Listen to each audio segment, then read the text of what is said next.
Mesdames et messieurs, bonjour. Merci de nous suivre sur Canal Ivoire.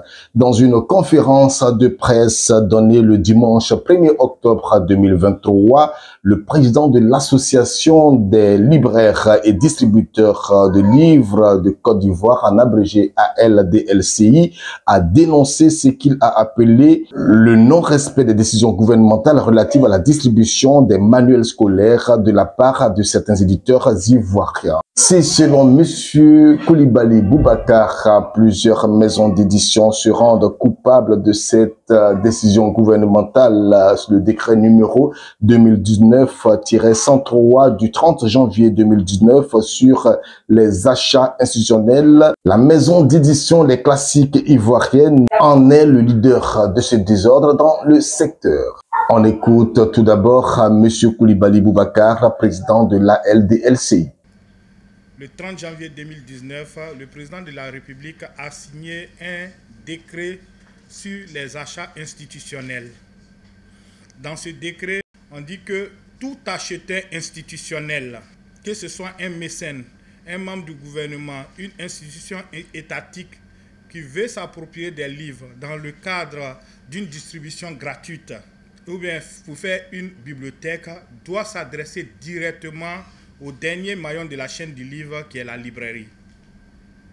On passe le bon de commande chez le libraire agréé de la région et le libraire agréé de la région va vers la maison d'édition où se trouvent ces livres-là pour pouvoir satisfaire le besoin de l'institution étatique. C'est ce qui est écrit, mais dans la réalité, ce n'est pas ce qui se passe. Quand l'État veut faire de la gratuité, l'État s'adresse directement, pour ne pas dire certaines personnes s'adressent directement aux maisons d'édition. Donc ce qui tord la loi, le coup à la loi, plutôt au décret présidentiel. Deuxièmement, il y a un nouveau projet qui est en cours qu'on appelle le projet Bonamas. Bonamas veut dire quoi? BO ça veut dire bourse, NA ça veut dire national, MA, ça veut dire manuel scolaire. Donc, bourse nationale du manuel scolaire.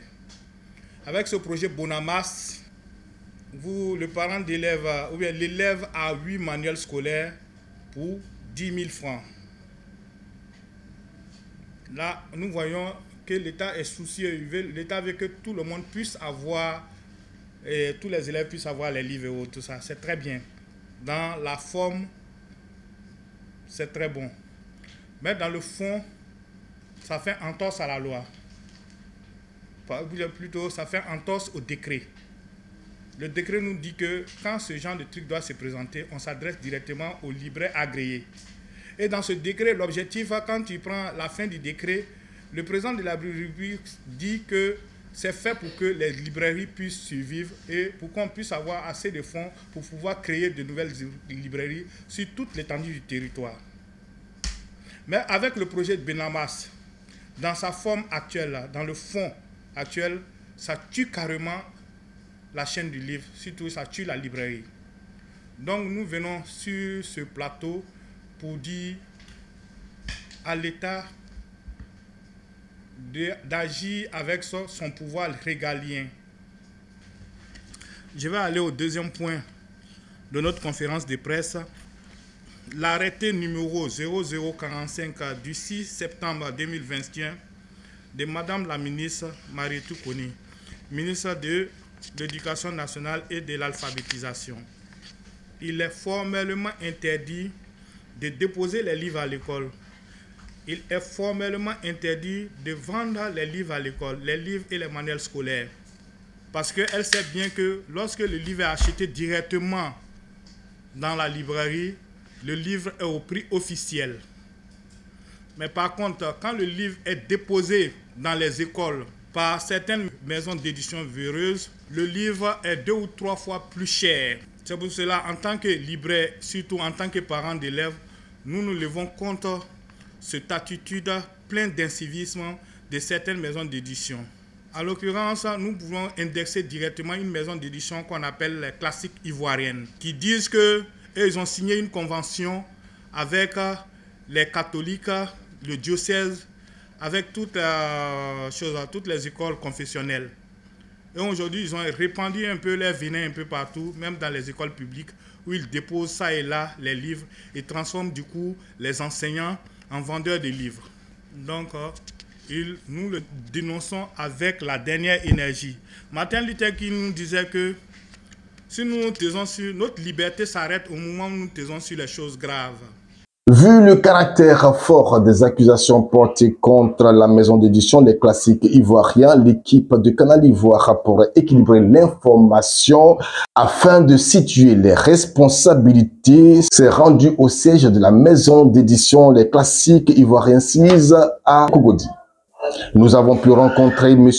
Dramane Bouaré, directeur général de la maison d'édition Les Classiques Ivoiriens. Accusé d'avoir signé un protocole pour la vente directe des manuels scolaires avec les établissements confessionnels, notamment catholiques, M. Bouaré s'est inscrit en faux face à ce qu'il considère comme des allégations. Je réponds clairement à votre question. Il n'y a jamais eu de convention entre les classiques ivoiriens et qui que ce soit, ni les établissements confessionnels, ni autres établissements, même les libraires avec qui nous travaillons pour déposer les livres. Parce que ce que nous appelons dépôt dans notre profession, les classiques ivoiriens n'en font pas. Tout simplement. Les maisons d'édition ne vendent pas aux institutions. Nous sommes maisons d'édition. Les classiques ivoiriens, nous vendons pour la plupart du temps, principalement aux libraires de Côte d'Ivoire.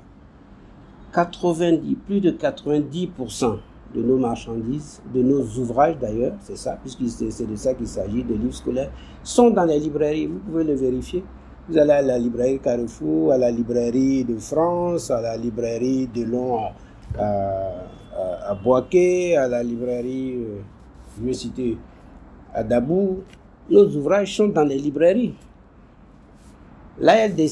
L'ALDLCI prétend que nous déposons les livres dans les établissements et qui nous disent quel dépôt, qui nous montrent quel dépôt les classiques ivoiriens ont fait dans un établissement, quelque établissement que ce soit. Je les mets au défi de nous dire quel dépôt nous avons mis et où. Donc, pour vous dire que il y a 3 ans déjà, la LDLCI avait attaqué un certain nombre d'éditeurs de la place, dont nous, il y avait les nouvelles éditions ivoiriennes, il y avait le groupe de librairies de France, nous avait attaqué en disant que nous vendions dans les écoles, etc. Parce que c'était ça le problème. Donc, cette action-là n'a rien donné. Le président même de la LDCI est venu se confondre en excuses dans mon bureau. Je le dis, je peux le dire devant la caméra. Aujourd'hui, c'est le même président qui récidive en disant que les classiques ivoiriens ont signé une convention, parce que c'est tellement faux que si demain une action était intentée en justice, il aurait du mal à répondre à cette question-là. Nous sommes éditeurs qui travaillons avec l'enseignement catholique et les ouvrages que nous faisons, nous les vendons dans les librairies. Il se trouve que l'Église de Côte d'Ivoire a ce qu'on a dans son organisation des procures. Une petite partie des ouvrages est achetée par des procures. Les procures sont habilitées à acheter tout. Elles font du commerce. C'est la partie de l'Église qui peut faire du commerce. Elle achète des bougies, elle achète des croix, elle achète des livres, elle achète des habits et qu'elle revend. Et ces procures-là, longtemps dans le passé, étaient installées dans toute les Côte d'Ivoire et ravitaillaient les écoles catholiques. Ces procures-là ont servi de relais pour faire en sorte que le livre soit disponible dans les endroits reculés. Ces procures-là, il y en a certaines qui travaillent encore avec nous. Mais c'est une partie insignifiante. Nous sommes une entreprise qui fait plus de 5 milliards. Et 95%, je dis plus de 90% de notre chiffre d'affaires, c'est dans les librairies que ça se fait. Alors, il y a 3 ans, nous étions attaqués par... Un groupe était attaqué. Aujourd'hui, il n'y a que nous qui sommes attaqués sous prétexte que les autres ont arrêté, qui me donnent la preuve que bon, quelqu'un a commencé à arrêter, et que c'est les classiques ivoiriens, notamment M. Boiré, dont on se permet de balancer le numéro de téléphone en pleine assemblée, qui aurait une eau, je ne sais pas, mystique avec laquelle il se lave et qui lui permet, si vous voulez, seul de ravitailler les marchés. Tout ça n'est pas professionnel. Moi, je vous dis, je n'ai pas quasiment pas de rapport avec l'ALDLCI. Il y a 3 ans, ils nous ont attaqués par voie de justice, mais ils se sont ravisés, ils se sont excusés. Cette année, ils réapparaissent, mais cette fois-ci, en occultant les autres éditeurs, nous sommes la cible privilégiée de l'ALDLCI. On se pose des questions, mais en même temps, nous savons que l'ALDLCI, ce n'est pas la principale association des libraires de Côte d'Ivoire. Ce n'est pas la... Et au sein de l'ALDCI, il y a certains libraires qui travaillent avec nous, qui viennent chercher leurs livres chez nous, parce qu'on en connaît quelques-uns. Donc nous n'avons pas fait de barrage ou quoi que ce soit avec, à l'ALDCI. Nous travaillons avec des professionnels. Quand un libraire travaille correctement, nous continuons avec lui. Nous ne travaillerons pas avec un libraire qui ne travaille pas correctement, fût-il le président des libraires de l'ALDCI. Pour nous, les choses se passent sur un plan professionnel. Un point, c'est tout. Alors, on retient, la LDLCI accuse les maisons d'édition avec à leur tête les classiques ivoiriens qui, à leur tour, démentent ces accusations. Toutefois, des parents d'élèves interrogés reconnaissent que des manuels scolaires sont effectivement vendus dans certaines écoles, comme le témoigne ce parent d'élève du lycée municipal de Port-Boué qui a requis l'anonymat. On essaie en même temps de couvrir les choses, mais dans la pratique, c'est pas ce qui se passe. Les responsables d'établissement, l'établissement où les enfants sont par exemple, le responsable mène une campagne pour dire que rien ne doit se faire acheter comme document au niveau du corps enseignant. Mais dans la pratique, c'est tout à fait le contraire. Les enseignants exigent l'argent aux enfants pour pouvoir récupérer la documentation. Pas plus tard que la semaine dernière, j'ai ma fille qui passe le bac qui m'a communiqué le montant de sa cycle de philosophie que le prof exigeait. Voilà. Donc, les enseignants ne donnent pas le choix pour aller chercher les documents. Ils nous communiquent juste le montant.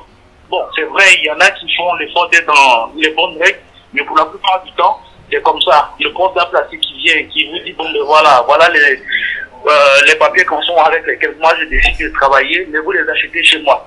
Le prof de philo, même chose. Prof de maths, à la limite, lui encore. Mais souvent, c'est des éditions qui sont difficiles à trouver sur le marché. Du coup, il faut forcément avoir recours à ce dernier.